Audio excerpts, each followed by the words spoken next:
Welcome back. If you miss ordering the lettuce wraps at P.F. Chang's, you're in luck because Rania's here to show us how to make them at home. I'm so excited. I know, these are so good. Rania found a copycat recipe for the wraps and shares them with us now from her home to yours. Hi, Heather and Mikey. Here I am on my porch in Mount Lebanon again, cooking for you, but unfortunately from a distance. But happy to share yet another copycat recipe with you from P.F. Chang. Now, I found this on the internet, and it's their Asian chicken lettuce wrap. Now, this is not an authentic P.F. Chang recipe. It's a copycat, but I think it's pretty darn close. Now, let's get started, first of all, by telling you that I have a little bit of vegetable oil, canola oil. You can do olive oil, whatever you have, in a skillet here. And what I want to do is add in my onions that I've chopped, and this is a medium onion, and it's a nice size onion, but it's about a medium onion that I chopped that I want to saute in the olive oil.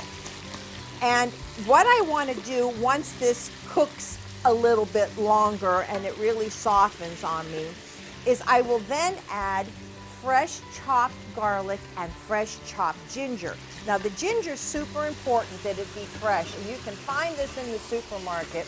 It comes in a branch like this. You want to peel it, and then you simply chop it. And I'll tell you what, I put whatever ginger is left over in a plastic bag, and I keep it in my freezer, and it holds indefinitely. So that's a little tip for you, but the fresh is really the way to go here for flavor. So now while this is cooking, what I'd like to do next, now I think I'll set this aside here, in a bowl are my wonderful seasoning ingredients that give this dish its flavor. Starting off with hoisin sauce. I like to think hoisin sauce as sort of an Asian barbecue sauce. Punches out with a whole lot of flavor. Add to this some soy sauce, and I do the low sodium soy sauce. Some rice wine vinegar, and all of the amounts are going to be on our recipe when you go to the website. Sriracha is an optional ingredient, but you know I like my heat, so I am going to definitely add in my sriracha, and I absolutely love this next ingredient. It's sesame oil. But you know, you don't want to overwhelm this dish with too much sesame oil because it could really turn it bitter, believe it or not. So follow the recipe. When I tell you about a teaspoon of sesame oil, that's really all I want. Okay, now, as you can see, these onions are cooking up pretty well. What I'd like to do now is go ahead and add in the garlic, and I'd like to add in the ginger. While we're letting this cook, let's talk about our next ingredient, ground chicken.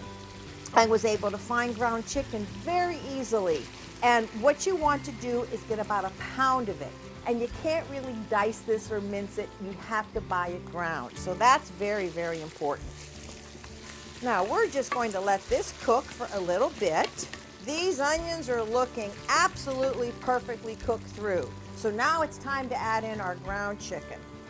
You want to take that, add it all in here, and I'm going to tell you, folks, it's super important for you to mash the chicken with the back of the wooden spoon. And it's also very important that you allow this portion of the dish to cook for probably a good 5 minutes until the chicken is cooked all the way through. All right, this chicken is now fully cooked. Now remember, that's very important before you add in the sauce.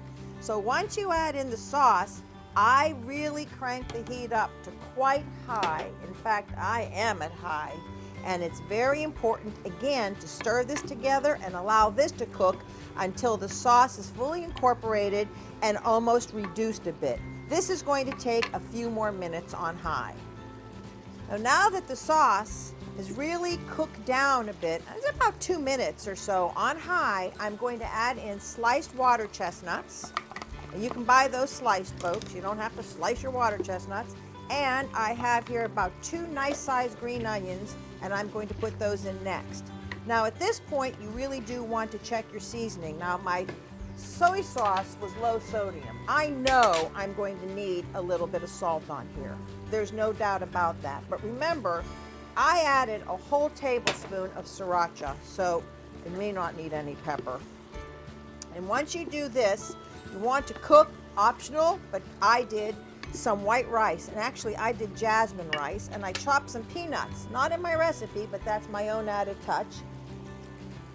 Oh, perfect. And you know what? I'm not adding the pepper.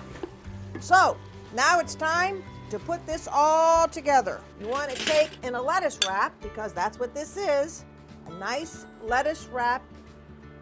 Add a little bit of our rice. And again, that's optional, but I happen to like this touch. I like putting these on a platter and letting people help themselves. We're going to top it with our chicken. And then I'm going to, and again, this is optional, you don't have to do this. I'm going to top them with some chopped peanuts, and we are ready to rock and roll.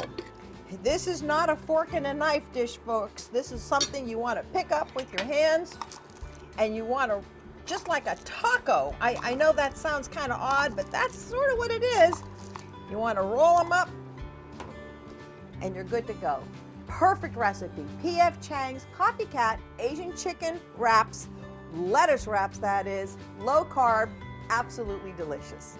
Well, miss you, love you, hope to see you soon, and once again, bon appetit.